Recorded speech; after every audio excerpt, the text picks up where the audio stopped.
Sanggar Cerita mempersembahkan Sabda Pandita Ratu.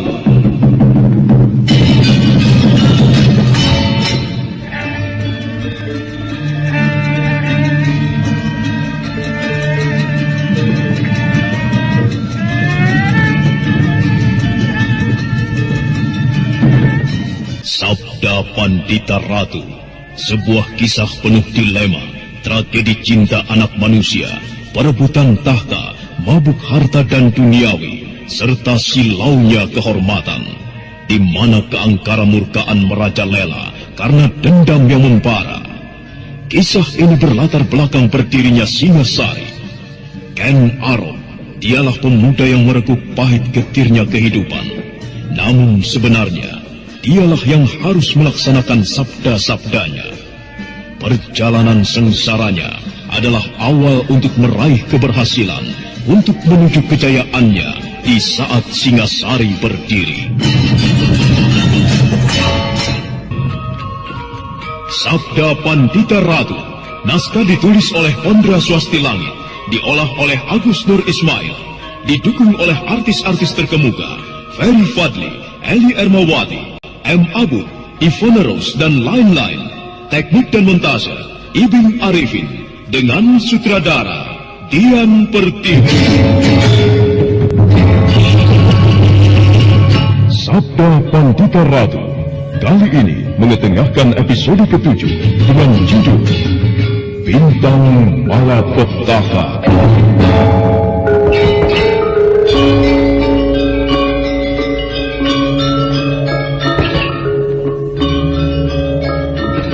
Dalam seri ke-185 ini, dengan para pemain, Wenda Lubis sebagai Senopati Narasinga, Nanang sebagai Senopati Diposari, Diki sebagai Senopati Banjarsari, Eli Ermawati sebagai Ken Dedes, Apu Burhan sebagai Empu Purwa, dan Asti Suhastra, pengantar cerita. Senopati Diposari mencoba untuk tetap tenang, sekalipun sikapnya cukup membahayakan kedudukannya. Apalagi saat itu Senopati Narasinga dalam keadaan tegang dan tak ingin dicampur tangani olehnya. Dengan gigi gemeretak dan tangan yang mengepal geram, Senopati Narasinga menatap temannya dengan tajam. Menyingkirlah, kataku, Diposari. Aku tidak ingin diganggu dan dicampur tangani olehmu. Aku tidak akan menyingkir selama kau ingin menentang perintahku. Kepala! Hup! Turun kau kunyuk dari atas kudamu. Kita buat perhitungan. Tunggu dulu. Apakah masalah ini tidak bisa kita selesaikan secara baik-baik? Diposari, sesuai apa yang pernah kau katakan, aku berharap kau memenuhi janjimu untuk tidak campur tangan. Oh, jadi kau berpihak pada Narasinga, Banjarsari. Seharusnya kau sebagai seorang senopati bisa mengabdi sepenuhnya pada Tumapel, bukan berpihak pada yang salah. Aku tidak berpihak pada siapa-siapa. Dan jangan kau pikir aku pun akan menurutimu untuk membawa Ken Dedes ke Tumapel. Lalu kau berdiri atas siapa? Aku berdiri atas diriku sendiri. Di sini sekarang tidak perlu adanya pangkat atau derajat. Dan yang kuusulkan tadi hanya sekedar saran. Tapi kalau kalian mau bersih tegang silakan. Aku tak akan mencegahnya. Jadi kau sama sekali tidak mau mendukungku. Jangan tertawa. Aku butuh jawabanmu. Atau barangkali kau pun tertarik dengan kecantikan gadis itu, kemudian berniat ingin memilikinya. Laki-laki normal mana yang tak akan tertarik oleh kecantikan sempurna seperti itu? Ken Dedes memang sekuntum bunga yang harum, yang cukup membuat mabuk kumbang-kumbang jantan. Banjarsari, ada apa kau ini? Kenapa nada bicaramu seperti mempunyai maksud-maksud tertentu terhadap Ken Dedes? Bukan hanya mempunyai maksud-maksud tertentu, tetapi aku memang bermaksud memilikinya. Apakah tidak wajar, ha? Gila! Kenapa kau mengingkari janjimu dan menghancurkan persahabatan ini, Banjarsari? Aku tidak bermaksud menghancurkan persahabatan kita, Narasinga. Aku hanya mohon pengertianmu. Usiaku lebih tua. Kukira tak ada salahnya kalau kau merelakan Ken Dedes untuk jadi milik. Oh, tidak! Tidak! Tidak! Akulah yang berhak atas Ken Dedes. Tidak boleh seorang pun yang mendekatinya, apalagi untuk memilikinya. Kalian lihat apa yang kugenggam ini. Ini rencana tugas. Tidak seorang pun boleh menentang keputusanku. Jika dia berani, maka aku berhak bertindak atas kehendakku. Narasingha, lencana perak itu tidak begitu berarti bila dibandingkan dengan lencana yang kupegang ini. Lihat baik-baik. Kedua senopati itu terpana melihat lencana yang terbuat dari emas digenggam oleh Senopati Diposari. Mereka seakan-akan tidak percaya dengan apa yang dilihatnya. Sambil melangkah dengan dada berdebar, Senopati Narasingha mendekati Senopati Diposari. Jangan main-main denganku, Diposari. Apakah benar lencana yang kau genggam itu adalah pemberian dari aku, Tunggul Ambetung? Kau pikir aku ini pencuri? Atau barangkali kau tidak yakin bahwa ini adalah lencana asli yang terbuat dari emas? Bagaimana kau mendapatkan benda itu? Tidak sulit. Aku mendapatkan benda ini atas kepercayaan beliau. Kau pikir aku bisa kau bohongi? Dapat kau bodohi begitu saja?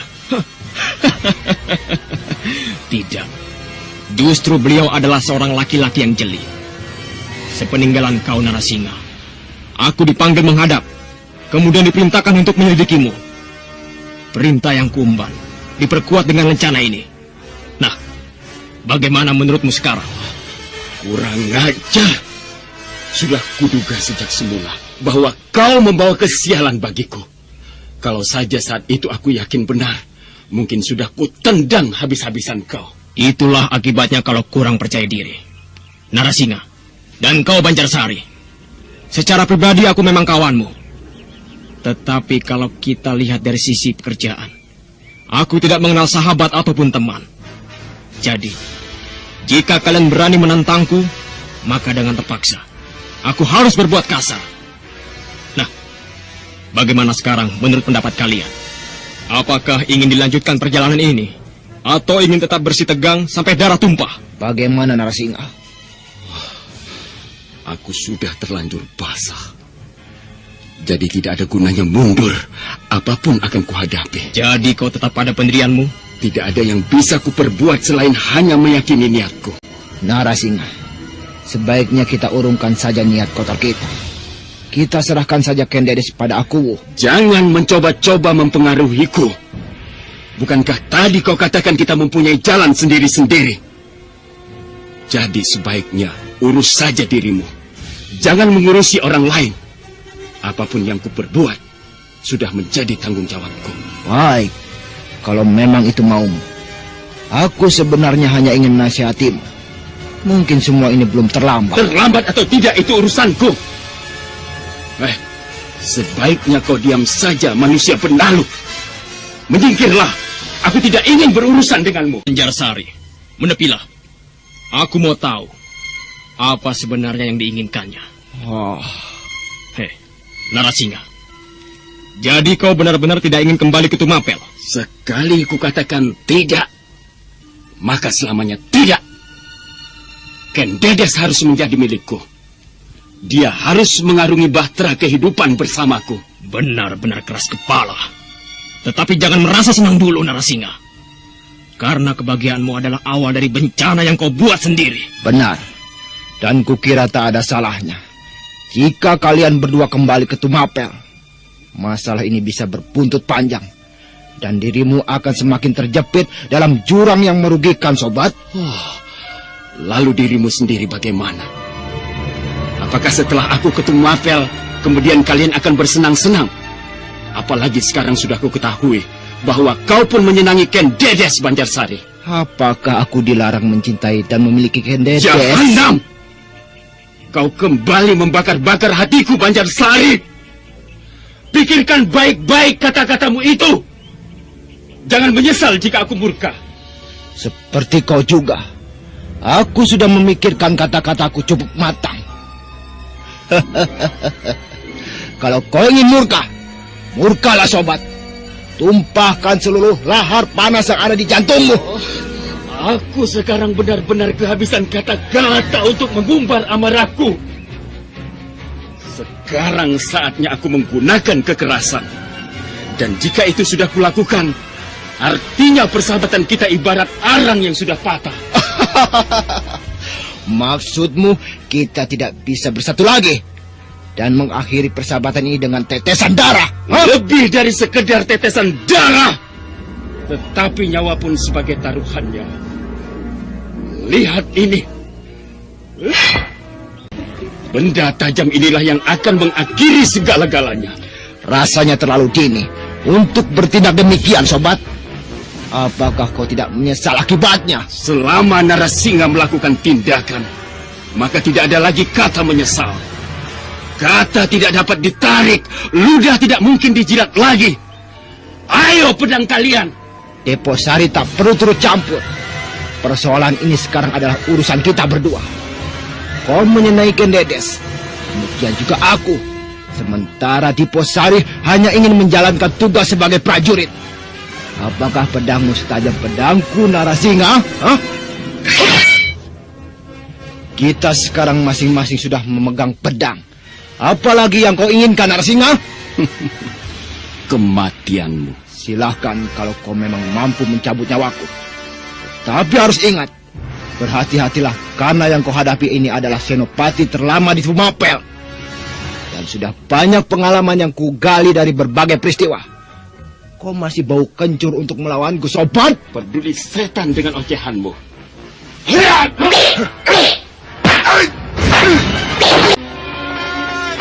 Kemarahan Senopati Narasingha memang tak dapat dibendung lagi. Dia menerjang dengan sejadi-jadinya. Namun orang yang mendapat serangan itu tak mau membiarkan dirinya terdesak begitu saja. Beberapa kali serangan Senopati Narasingha dapat ditepis. Senopati Deposari menatap suasana teruk itu. Diam terpaku sambil memikirkan sesuatu. Sementara Empu Purwa hanya mendekap anaknya yang ketakutan. Kenapa kita harus menghadapi peristiwa-peristiwa yang seperti ini? Saya tidak sanggup melihatnya, Ayah. Tenang, Ibu. Kita memang tidak bisa berbuat apa-apa. Sekalipun bisa pergi dari sini, tetapi tidak akan luput dari kejaran mereka. Kenapa perjalanan hidupku mulai terasa hambar, Ayah? Kalau saja kakak kami suara tidak kembali ke lereng Gunung Raung, mungkin nasibku tak akan begini. Semua yang mengatur Yang Maha Kuasa, anakku. Kalau memang nasib kita baik, maka kita akan selamat apapun risikonya.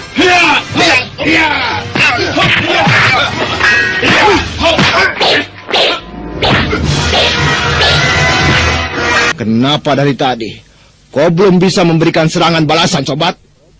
Ternyata ilmu pedangmu tidak seberapa. Seharusnya tadi kau berpikir bahwa kau tidak mampu menghadapi Banjarsari. Jangan merasa hebat, Banjarsari. Apakah sejak tadi pun kau mampu melukaiku, ha? Bleh! Tidak sejengkal pun kulitku yang tergores pedang rongsokanmu. Jangan menyesal jika kau harus mengalami kematian. Aku memang sengaja belum berbuat apa-apa, agar kau merasa mendapat angin segar. Dengan begitu, aku akan lebih mudah memperdayamu. Keduanya memang belum bisa melukai. Masing-masing masih mencoba mencari kelemahannya. Senopati Deposari yang sejak tadi hanya diam memperhatikan perkelahian itu, diam-diam mendekati Empu Purwa sambil matanya sesekali memperhatikan mereka. Paman, suasana ini kelihatan semakin keruh. Dan tidak ada jalan lain untuk menghindari masalah ini. Kecuali Paman harus pergi ke Tumapel tanpa pengawalan. Kenapa kami harus pergi tanpa pengawalan? Apakah kau tidak khawatir pada kami? Aku percaya pada Paman. Paman seorang empu. Jangan kotori kebersihan hati Paman dengan menipuku. Ingat, Paman, ini perintah aku. Jika Paman membuat masalah, maka akan susah sendiri. Ya, baiklah. Aku akan menepati janjiku. Pergilah, Paman. Sebelum suasana ini semakin keruh, aku akan segera menyusulnya. Baik, Tuan Senopati. Kita berangkat, Kendedes. Peganglah pinggang ayah yang erat. Iya, Ayah.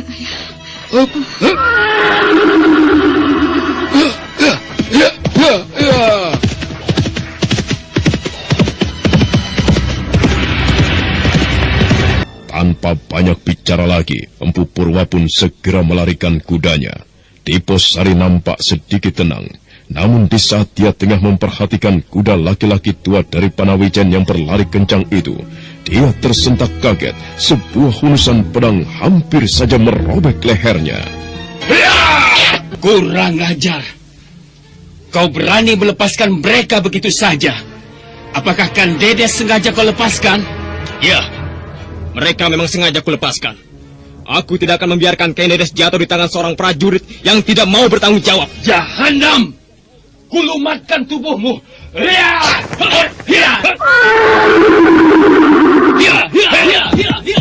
Senopati Narasingha tersentak kaget. Dia tidak menyangka kalau Senopati Diposari bakal melarikan diri dengan melompat ke kudanya. Sesaat lamanya dia terpaku di tempat itu. Tapi setelah itu dia pun segera melompat ke atas kudanya. Senopati Diposari melompat ke atas punggung kudanya. Dan setelah itu melarikan kuda itu meninggalkan Senopati Narasingha dan Senopati Banjarsari. Melihat hal itu, kedua Senopati Tumapel itu tidak tinggal diam. Mereka pun segera melompat ke kudanya masing-masing untuk menyusul Senopati Diposari.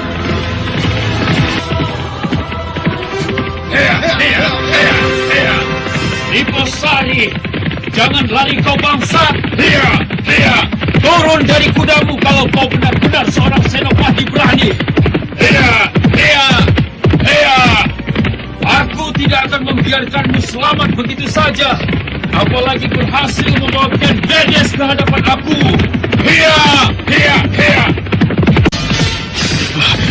Aku harus berbuat sesuatu agar mereka tidak berhasil mengejar Empu Purwa dan Kang Dedes. Kurang ajar. Ternyata kuda-kuda yang mereka tunggangi cukup tangkas. Narasingha dan Banjarsari sudah hampir mendekatiku. Banjarsari, lebih baik menyingkirlah daripada kau mati di tanganku dengan percuma. Jangan sombong, sobat. Kita ini sedang berlomba memperebutkan seorang gadis cantik. Kira tidak layak jika kau ingin menang sendiri. Keparat, rupanya kau ingin mampus. Rasakan ini.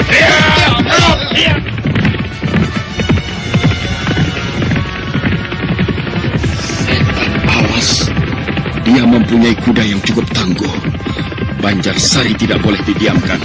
Dia harus menyingkir dari urusan ini. Sekarang aku harus berhasil mengejarnya. Suasana siang itu benar-benar diliputi ketegangan. Dengan hati geram, Senopati Narasingha berusaha mengejar dua musuhnya.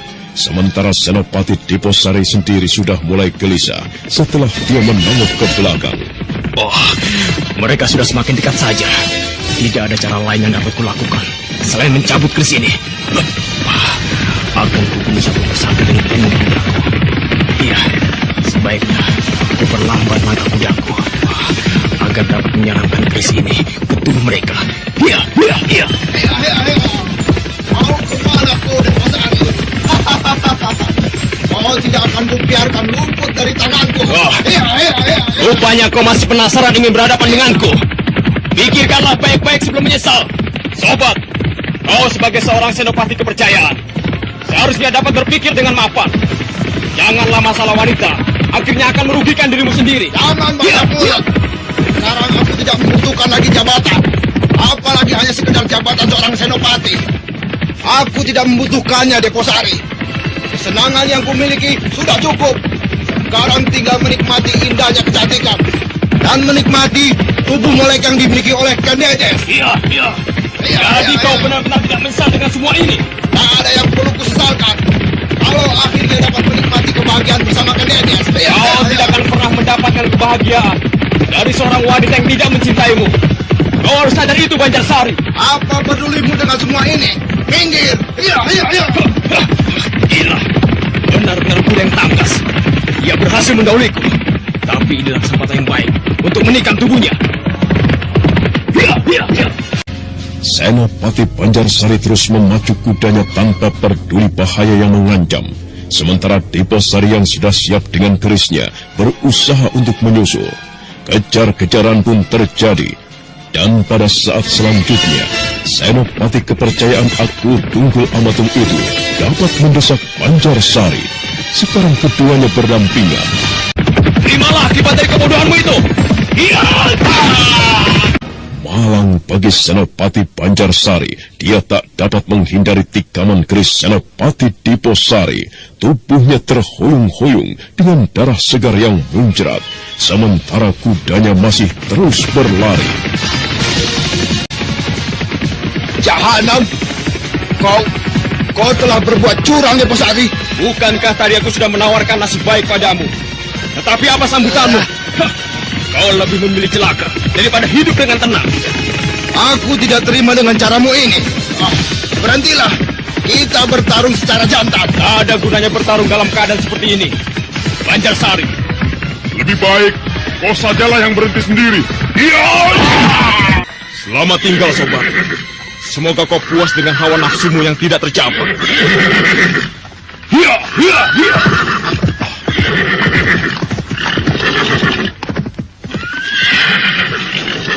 Barat. Kau curang, Diposari. Kuda Narasingha menuju kemari. Tidak. Aku harus menghindar. Jangan Narasingha. Kembali nasib buruk menimpa Senopati Pancarsari. Tanpa dapat menghindar, tubuhnya diinjak oleh kaki-kaki kuda Senopati Narasingha. Sementara Senopati muda itu terus memacu kudanya menyusul Senopati Diposari. Ayah, kenapa kita tidak melarikan diri saja? Dengan begitu, kita akan selamat dari tangan-tangan orang Tumapel. Tidak. Aku tidak ingin menodai janjiku. Aku percaya Senopati Diposari tidak akan mencelakai kita. Tapi ayah, saya takut terhadap para prajurit itu. Sekalipun mereka menunjukkan sikap yang bersahabat, saya yakin suatu saat mereka pasti akan mencelakai kita. Jangan menciptakan perasaan cemas di dalam hatimu, Kendedes. Semua itu hanya akan membuatmu semakin ketakutan saja. Ayah akan selalu berada di sisimu. Jadi kau tidak usah memikirkan yang tidak-tidak. Kita sudah semakin dekat dengan kota Raja Tumapel. Tenangkan saja hatimu. Aku percaya kita akan selamat. Berhenti! Siapa kalian? Kenapa melarikan kuda dengan kecepatan seperti itu? Apakah kalian tidak tahu bahwa ini kota raja? Jawab, Bapak Tua. Maafkan aku, Tuan Prajurit. Aku tahu ini kota raja. Tapi kami harus menyelamatkan diri dari kejaran Senopati Narasingha. Apa? Kau dikejar Senopati Narasingha? Ya. Kalau begitu kau adalah orang jahat. Nanti dulu. Aku bukan orang jahat. Aku justru akan menyelamatkan diri karena ingin dijahati oleh Senopati Narasingha. Aku tidak percaya. Kau lihat saja itu. Senopati Narasingha dan Senopati Diposari sedang kejar-kejaran. Mereka sendiri saling bermusuhan. Prajurit jaga pintu gerbang kota raja itu pun terpaku dengan apa yang dilihatnya. Memang benar, dua orang senopati kepercayaan Aku Tunggul Amatung itu saling kejar-kejaran, dan keduanya hampir memasuki daerah pintu gerbang kota raja. Berhentilah, Diposari! Kalau kau benar-benar seorang senopati yang berani, jangan bisamu hanya membokong orang yang sedang lengah. Kalau berani kau bisa membunuh Pancarsari, maka jangan harap aku dapat kau bunuh begitu saja. Percuma. Tidak ada gunanya kau mengumbar amarah. Sekarang kau sudah memasuki daerah kota raja, dan itu berarti keselamatanmu tidak akan terjamin lagi. Berhenti, kataku. Kau tidak perlu membakar-bakar hatiku. Baik, aku akan memenuhi keinginanmu.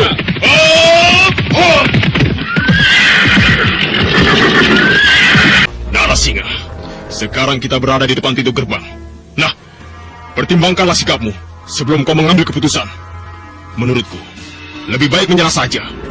Aku akan membantumu untuk meminta maaf kepada aku. Jangan banyak mulut. Hentikan kata-katamu. Kau telah membuatku kecewa di Posari. Aku sebenarnya tidak berniat mengecewakanmu, Narasinga. Tetapi kalau kau mau sadar atau melihat siapa yang benar di antara kita, tentunya kau paham bahwa kau telah membuat kekeliruan. Siapa bilang aku telah membuat kekeliruan? Tidak. Apa yang kulakukan adalah benar. Dan itu bukan suatu kekeliruan. Apa kau pikir tidak wajar kalau aku berniat memiliki Ken Dedes? Aku kira wajar. Tetapi awal yang kau lakukan adalah jalan yang salah. Kau berjanji pada aku akan membawakan Dedes ke hadapan beliau. Tetapi apa? Kau bahkan telah menggunakan tanda tugasmu untuk kepentingan pribadimu. Apakah itu bukan sama saja seorang pengkhianat? Bergesekan dengan semua itu. Yang jelas, apapun yang kulakukan dan jika aku suka, maka jangan coba-coba orang lain mengusiknya. Lalu apa maumu sekarang? Kau harus mati di tanganku. Dan setelah itu Ken Dedes harus kumiliki. Sekalipun kau mempunyai kepandaian yang belum kau ketahui, tetapi aku pasti mampu membunuhmu. Jangan hanya sumber Narasinga, tetapi buktikanlah kalau kau memang mampu melawanku. Aku tahu kau mempunyai kepandaian yang cukup tinggi.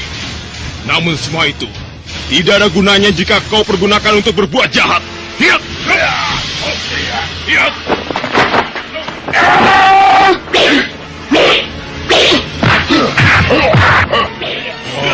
Malah celaka.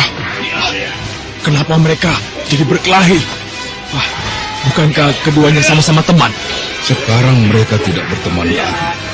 Cepatlah ambil tindakan, prajurit. Kau dan teman-temanmu yang lain harus membantu Senopati di Posari. Karena aku tahu mana yang benar dan mana yang salah. Tidak, aku tidak boleh bertindak sembarangan. Aku harus melaporkan perkelahian itu pada Gusti aku. Kawan-kawan, jaga orang tua dan anak ini. Ingat, jangan ada yang berani mengganggu anaknya. Dan jangan sampai mereka meninggalkan tempat ini. Aku akan menghadap Gusti aku.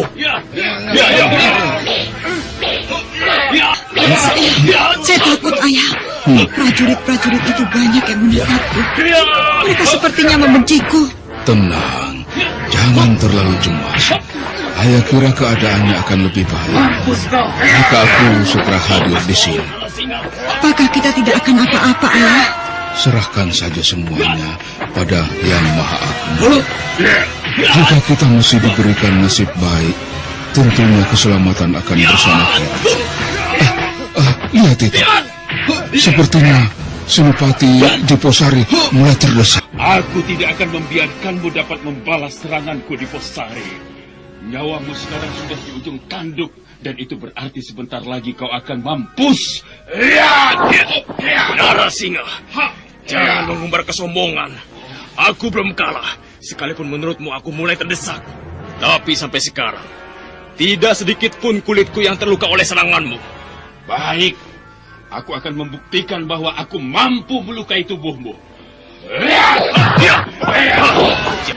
Jangan terlalu gegabah, nanti justru kau yang akan terluka. Ayo, bertahanlah Narasinga. Kali ini aku yang akan menyerangmu.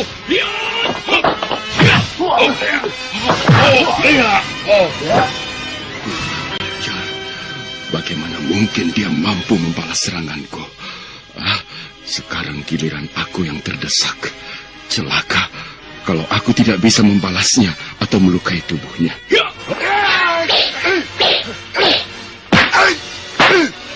Ayo sobat, keluarkan seluruh kemampuanmu. Jangan mundur.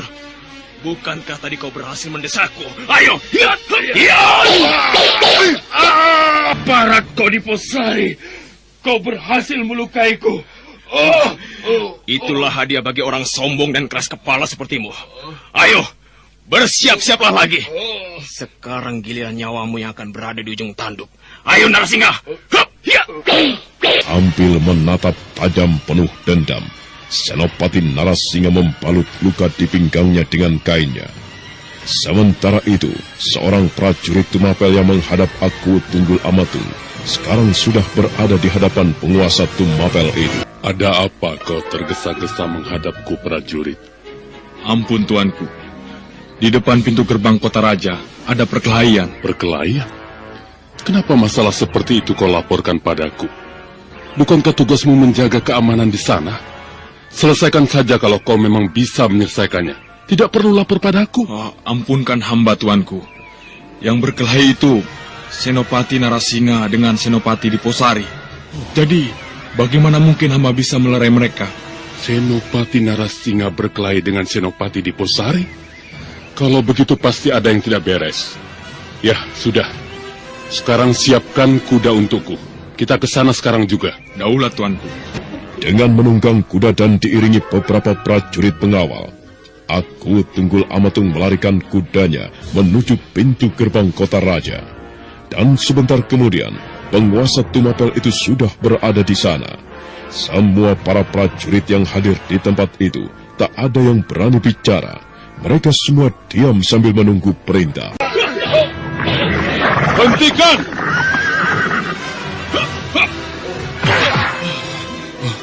Ada apa ini? Kenapa kalian mengotori ketenangan kota raja? Ada apa? Jawab, Narasinga. Jawab! Kenapa kalian diam saja? Apakah kalian berdua tuli? Atau barangkali tidak menghargai lagi siapa aku ini? Ampun tuanku. Kalau boleh hamba menjawab, hamba akan menjelaskannya. Bicaralah, Diposari. Apa yang telah terjadi? Ampun tuanku. Ternyata kecurigaan tuanku pada Senopati Narasinga adalah benar. Dia telah mengkhianati tuanku. Oh, benarkah begitu, Narasinga? Kenapa kau diam saja? Apakah karena kau bersalah, kemudian tidak berani menjawab pertanyaanku? Senopati macam apa kau ini, Narasinga? Diposari, ceritakanlah apa sebenarnya yang telah terjadi. Aku ingin tahu dengan jelas apa sebenarnya yang telah terjadi. Baik tuanku, hamba akan segera menceritakannya. Dengan lantang dan jelas, Senopati Diposari pun menceritakan apa yang telah terjadi. Sementara Senopati Narasinga hanya diam membisu sambil menundukkan kepalanya. Saudara pendengar, untuk mengetahui jawabannya, ikutilah kelanjutan kisah ini dalam seri berikutnya. Sampai jumpa.